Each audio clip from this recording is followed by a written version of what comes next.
What's up, guys? Brendan back again today with another comic review on the channel. Today is a very exciting one because today we're reviewing the latest in the new DC Absolute line of comics, which is Absolute Flash #1. Very exciting indeed. I originally actually was going to review a more recent Marvel comic for my next comic review on the channel. Actually, it was going to be One World Under Doom. The first issue came out over a month ago. I'm very behind on that. And I decided, you know what? I haven't reviewed a DC comic yet, actually, and I'm also a big DC guy, and we reviewed so far 2 Marvel comics, and if I review a 3rd Marvel comic, I'm like, oh, I've just reviewed Marvel so far. Let's do a DC one, so this is a perfect one. It came out literally just last week, so I'm much more on top of recording this one, and yeah, so I'm very excited to review this one, and yeah, just to quickly do a quick little recap, of course, of what I thought of the previous Absolute titles, because, you know, the Absolute titles, of course, that DC's put out along with their, DC All Initiative, they have all been quite fantastic. They've all been spectacular, breath of fresh airs. They're really great. To go through all of them in review in order they came out in quickly. Absolute Batman, really good, really great. You know, I'm a big fan of Scott Snyder. I grew up reading his Batman run. That was kind of the first Batman run I ever read in comics. So, I'm a big fan of Snyder's work, and I dug this one a lot. It was really cool. You know, it's great. Absolute Wonder Woman is absolutely the best of the trinity of the first 3 that came out. I've read all 5 issues of the first storyline. Really great story and great art. Definitely just the best out of all of them so far, including the one today, I'll say. And then we have Absolute Superman, which is, I'll say, it had a kind of pretty slow start, the first 2 issues of this book, but then picks up with issue 3 and issue 4 and 5. They're all great. That first 5-part storyline, you know, pretty good. I mean, again, slow start at the beginning, but the next 3 were much better afterwards. It's definitely the weakest, I would say, of the Absolute series so far, but again, it did still end up being good. So, yeah. The Absolute series has been quite great so far. You know, really, again, everyone's been saying breath of fresh air for DC. You know, and of course, recently they're pointing out the next 3 Absolute series, which of course is Flash, and then soon Martian Manhunter and Green Lantern. So yeah, we have Flash here today. And yeah, Absolute Flash #1, written by Jeff Lemire with art by Nick Robles. And Jeff Lemire, he's written, you know, a wonderful writer. He's written a lot of stuff before for DC and Marvel. He's written stuff for Batman and Superman, the Teen Titans, you know, and he's also written stuff for Marvel like Old Man Logan and stuff, and Moon Knight as well. So he's written a lot of great stuff over the years. And Nick Robles, his name and art, just I'm not that familiar with. Apparently, he's done some stuff both for DC and Marvel. He's done stuff like Nightwing and everything. Done stuff for Boom Studios also. I'm not too familiar with him, unfortunately. So, but yeah, let's get into the review, shall we? I'm also not sure how much art I can actually get in the review for this one as I'm talking about, because it's easier to review the Marvel ones with the art because, you know, I have the Marvel Unlimited app, so I can just grab the art off there. Plus, I also have the free digital code that comes with, you know, new releases with Marvel Comics, so it gets me art that way easy. I don't have the app for DC Comics, so I'll try my best to just get, images off Google as best I can. So I'm very curious to see what exactly Absolute Flash is going to be, you know, because, you know, they've changed, each Absolute character, they've changed, aspects or little things or, you know, big things about them to make them a little bit different. And this is no different, definitely. And, you know, this Absolute Flash follows Wally West, which I think is great. It's awesome to see that, you know, DC's starting to, you know, put Wally a bit more back in the forefront of being Flash. Because, you know, for a whole generation of people, he was the Flash. He was the Flash for, at least 20-plus years after Crisis and everything. He was a Flash in the Justice League animated series. So, a lot of people associate Wally as the Flash. You know, then when they brought back Barry Allen back during, you know, Final Crisis and then in Flash Rebirth, you know, he became the main Flash, once again. But, you know, he's now Absolute Flash in this. He's also currently Flash right now in the main title again, so very exciting stuff. It's great seeing Wally back in the spotlight again. And one thing I want to highlight also with this book that I'm learning recently, and I have to highlight more of, with books with the art, is that the coloring is also great. Because, you know, artists obviously draw everything you see in the book, but then, of course, another person does the coloring usually for the book. And the colorist for this one was Adriano Lucas. And you know, it takes 2 to tango. You know, the artist draws it and the inker, of course, colors it. And that always helps it immensely. Usually, of course, obviously, because you need color. And the colorist does a great job. Adriano does a really great job, really emphasizing, Nick's art here. I love how the way the reds and the yellows look in this book. You see this, double page spread right here. I mean, it's very simple, just, bright red and yellow, but I love it. Pops really well, looks nice all throughout the book. It just looks really well and aesthetically pleasing how the red and yellow looks in the in the book. So I applaud Adriano for that. Really great job here with the inking, and it complements the art extremely well. Also, I'll say I literally just noticed this today. I dig actually how, because for every Absolute character they've changed up their logos a little bit. Absolute Batman's, they big brick, but of course because, you know, it's a giant axe he wields pretty much. I just noticed it today before reviewing this, literally, it's really cool actually. So Flash's logo is the Thunderbolt that you see here, but it's also, it makes up the S in his name as well. And that's actually a really cool, like, change detail there. I mean, that's really nice. That's a nice way to, like, you know, change, yeah. Holy shit, my brain's like fogging so much. Do I need to punch myself in the head in a minute to get my mind clear right now? Because, you know, there's not too many ways to, like, you know, make a variation on the lightning bolt for the Flash. You know, then they found a way to make it look a little bit different, but also, you know, make it part of his name. I thought that's a really great detail. It's really nice. The first storyline for the series is called Absolute Flash in Of Two Worlds, which is very evocative of what the actual storyline is here. Because every Absolute book has, like, you know, two narrative storylines going on. One, of course, in the past, establishing, like, the origin of the character, and then one in the modern day, showing, like, you know, them being the hero and everything. And that's definitely what this book is doing. But, of course, being the Flash, it does kind of feel like there's almost, like, some time travel. Not, like, straight up time travel, but it feels like there is some kind of, like, they're really playing with time more, because the two storylines we're seeing in this are actually much more closer together. Because compared to, like, Absolute Batman, where you see the past storyline is, of course, Bruce when he's a kid, and all his origin story there, and then modern day story, it's like when he's a little bit older now, he's like 24 years old, and he's like being Batman. This, like, they're much more closely together. Like, the current, like, the modern day story and the past storyline are separated by, like, only 2 days. So, like, the stories are like, you see them, like, interlocked and seeing, like, as it, like, progresses what's actually happening with both storylines as we go forward. So it's like, they're playing with that format a little bit differently in this one, which I think is interesting. And we learn a little bit about what Absolute Wally is like, you know. Of course, we established that. For one, like, his mom has died, you know. Always, usually, a Flash always has a parent who's died, usually the mom. So, unfortunately, apparently, it's just a constant that has to happen. Their mom has to die. And the book starts off, he's already got his powers. He's like, you know, we saw also in the book that, like, Wally, he suffers from, like, anxiety. Like, he talks about how, like, you know, like, he talks about here in the second page how I knew it was only a matter of time. Things had been okay for a while, but I could feel it coming on again. It always starts in my stomach, like this terrible, low-level, uneasy feeling that begins to spread. And then I know it's starting again. The racing thoughts, obsessive overthinking. She used to catch it early. She can make me relax, help me calm down. But she's gone. It's just me now. So, like, he suffers from anxiety a lot because he, you know, this Wally's 15 years old. So, you know, and his mom helped him out a lot with that and everything. And one thing I also like about this version of Wally is actually, so, like, prior to him even becoming the Flash, because, you know, being the Flash, you're always on the move, constantly moving around, like, it's almost like the world's kind of slow to you. But, like, even before he becomes the Flash, he's already used to that kind of stuff, because in this version, Wally's actually an army kid. He's the son to a army person, his father's in the army, in the military, and they're like, you know, they hop around the different military bases around the world, so he's always constantly moving, never in one place, can never, like, really make proper connection with, like, any friends of his own age. So, like, I like that kind of, like, element there, where it's like, even before he becomes the Flash and, like, has to, like, start moving around and running a lot, he's already used to this idea of, like, he can never stay in one place, really. He's always got to be on the move and all this kind of crap. I dug that. I thought that was kind of interesting, like, you know, I guess also foreshadowing for, like, him becoming the Flash as well. And he's pretty much alone in his army base. He has no friends here, except for one person who does take an interest in him and does become his friend, which is Barry Allen. So Barry Allen is in this story. He works for the military as well. And he's pretty much Wally's only friend here. And Barry takes pity on him because he's like, you know, he feels bad for him because, you know, again, so he's a kid, he's the son of a military person here. I don't actually, what is his dad's, like, role, so I can stop calling him military dad. Colonel, he's a colonel. Whoops. I did just reread this, like, today, I promise.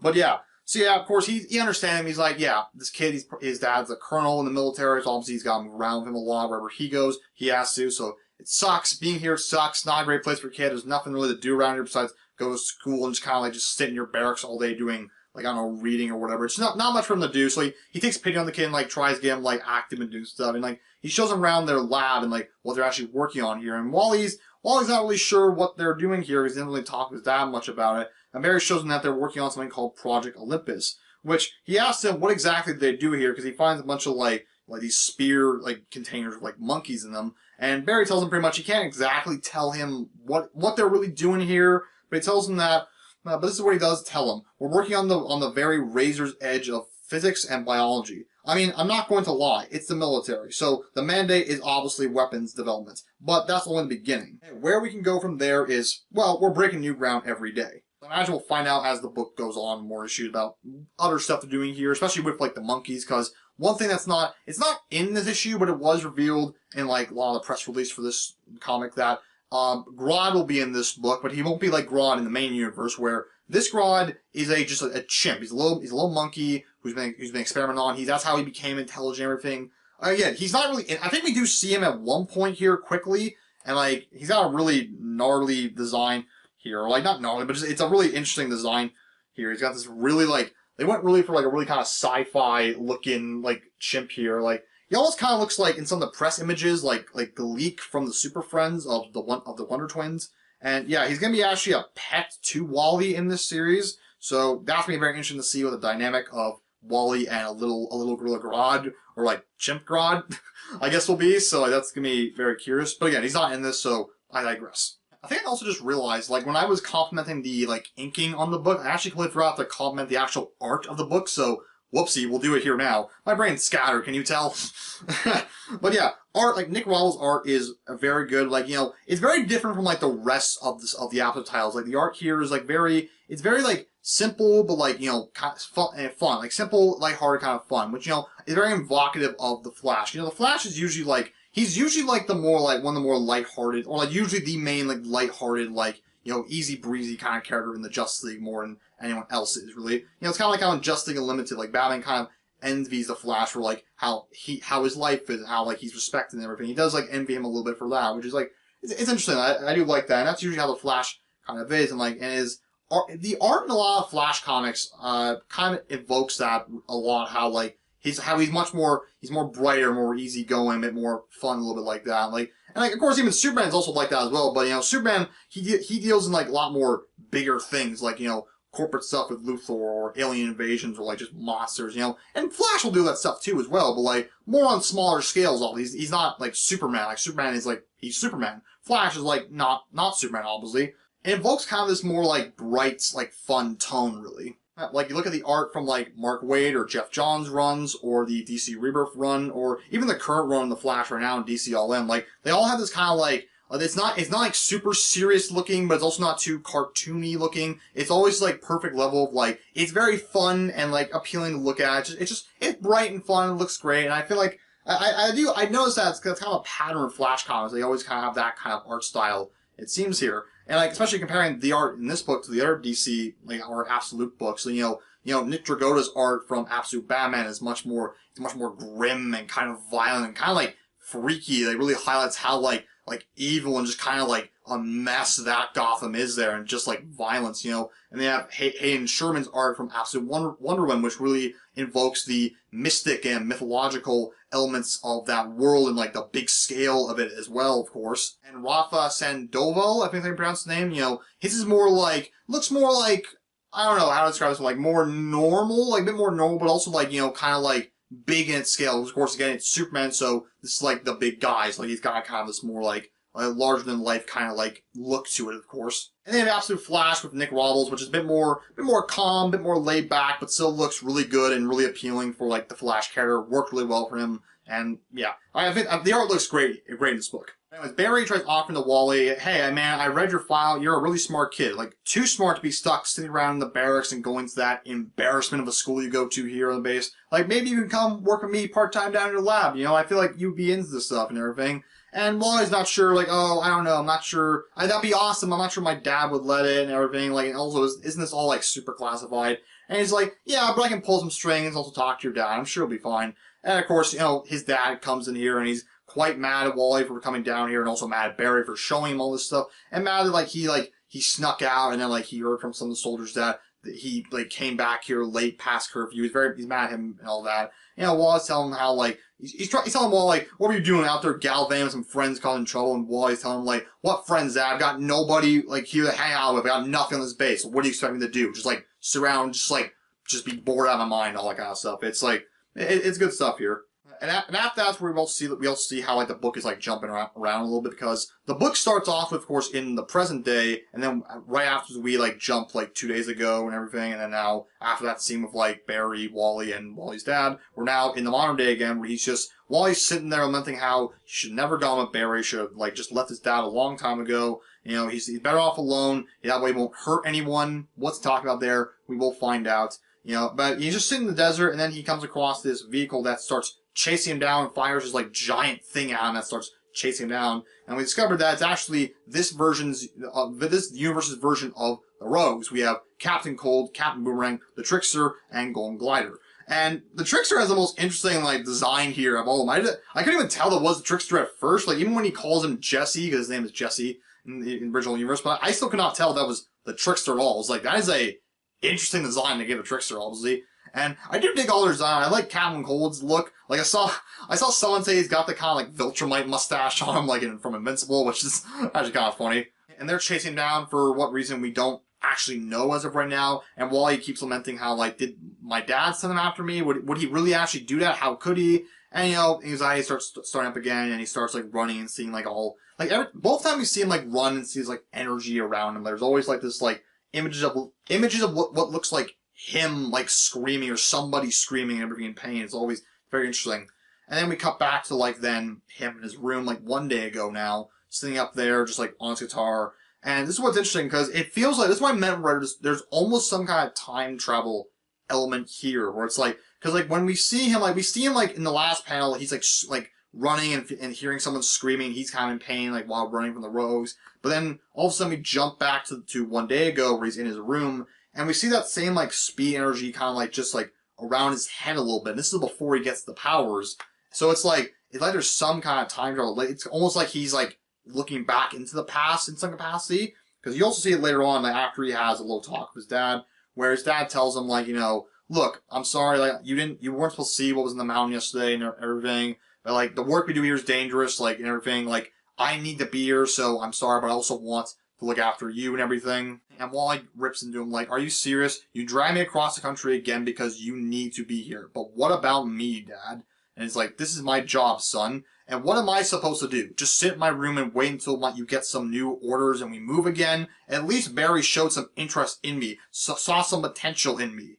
And then he gets mad at him, saying, like, no, Barry, you are never seeing Barry again. Understand me? And he's like, yes, sir. And then he tells him, like, if Mom were still alive, we'd both have left you a long time ago. So I guess also, like, maybe the mom may also not happy with their lifestyle, like having to move around with Wally and everything. So yeah. But as he leaves the house, we see, like, again, this is before he has his powers, but we're already seeing, like he looks in the puddles. Like, he looks in one of the puddles while it's raining, and we see, like, the red energy and, like, a reflection of him screaming. And then we see also, like, that same energy kind of, like, in, like, the block form, like, follow him and go into, like, you know, the cave or the base where Barry showed him last night, of course. So it's almost like, again, we don't get much explanation behind what's that supposed to mean, but, like, it seems like there's some kind of time travel aspect, maybe, that we're not fully understanding yet, which seems interesting. And that's something else I want to point out. The way they handle, like, the speed is really interesting in this one, because, you know, I'm not sure if it is the Speed Force, or, like, this version of Speed Force, because, you know, because the Speed Force usually, it connects all speedsters across the multiverse usually, so it could be that, but the way the speed is depicted a lot of time is, like, it's in, like, square block form, which is, like, it's kind of interesting. Like, I'm curious to see, it's an interesting design choice. I wonder if there's, like, any more significance to that or not, everything. But yeah, Wally goes back into the base to try and find Barry. He comes across, you know, the Grodd ape. I assume this is, like, Grodd in here and everything. And he comes across as, like, this great double-page splash here where, like, he finds Barry sitting in this, like, giant glass sphere, and Barry sees him. He's like, Wally, get out of here now. And we have no idea what Barry's doing here, but basically what happens, Wally walks in there, and Barry's clearly experimenting on something, and obviously, it doesn't go right, it doesn't go wrong. Something happens, and, like, an explosion goes off, and Wally gets hit by the energy, and he gets the powers, obviously, and Barry dies. Like, he just dies. He turns to a skeleton completely, and it's like, whoa, and we don't really, and Wally blames himself. That's what he was saying, like, it's better if I'm not here so that I can't hurt anyone. That's what he's referring to, that he hurt Barry. Like, this is his fault Barry died. He even, like, mentions way back at the beginning that, like, it's better if I'm not around so people don't get hurt when they're near me. That's what happened. Barry died. So, but we don't really know, like, Wally's saying it's his fault, and honestly, we don't really know exactly what caused the explosion. Like, all we see is just this big double-page splash here of, like, when he goes in the room and sees Barry inside the machine, and then afterwards, it cuts to, like, you know, now, where the Rogues are still chasing Wally, and it's, like, cutting between, like, Wally running from the Rogues, and, like, Wally being, like, consumed by his energy, and, like, Barry's spear exploding. So, like, we don't really know. It's very vague. We don't exactly know what happened. All we know is that Wally, like blames himself for Barry's death, and Barry's dead. So that's all we know. We don't really know much. And what I find interesting how about actually this origin of how he gets the powers is that it's kind of like a reverse or a combination of both Barry and Wally's origins in the comics. Because Barry, he was just in his lab one night working with some like chemicals, and like a thunderstorm happened and a lightning bolt came crashing through his window, hit him into the chemicals, and then which gave him the speed and became the Flash. And Wally's origin was that he was a big fan of his Uncle Barry, loves Uncle Barry, and wanted to be like him, be a psychic. So he recreated the exact same like accident that gave Barry his powers. And just so happened, of course, he also got struck by lightning and fell into a bunch of chemicals. It worked, and he became Kid Flash.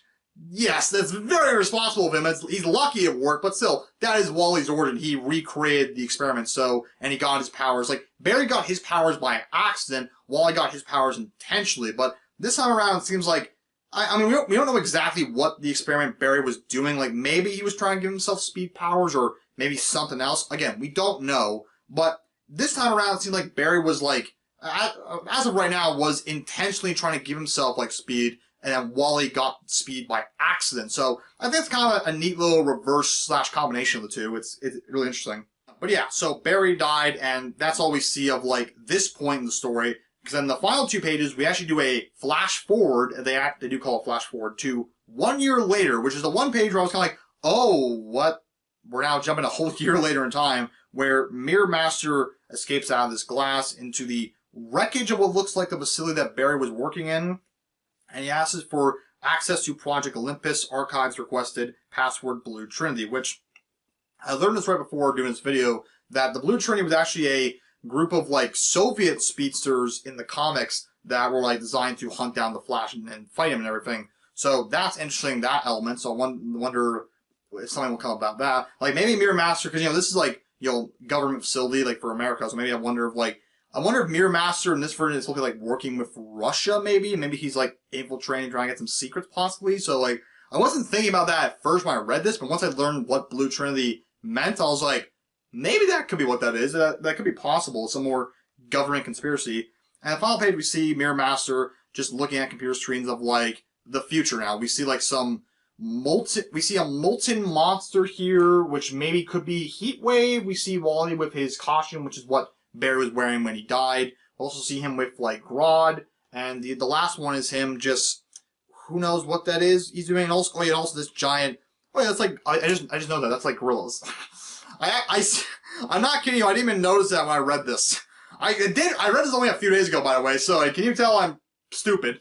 But yeah, I just realized that's a bunch of green apes. So I guess like between some kind of more heavy Grodd-related storyline posse. Again, we don't really know so far, and yeah. And the comic ends with Mirror Master basically saying, time to make this whole world fall. So clearly there's a lot of mystery here. So that's what I meant when I said there's like a lot of time, almost time travel we're doing here. Like more so we're just like jumping around differently a little bit. Like of course we're jumping between the origin and modern day, which is only 2 days apart. But now we're jumping a year later. So yeah, I don't know what that means. I don't think this page implies that, oh, we're going to jump a whole year later now. In, like issue 2 will be a year later. We're going to go past him learning his powers, and also what the Rogues were doing, and also what was Barry doing, and was it actually Wally's fault to kill him? I don't think that's actually what's going to happen. I think we're just like, they're clearly using the idea of like Flash having like time travel and time related to his character a lot to like play with time a bit more in this book to show like, oh, we're teasing stuff going on here and everything. So, which I think is very interesting. I'm curious to see what that's going to be like.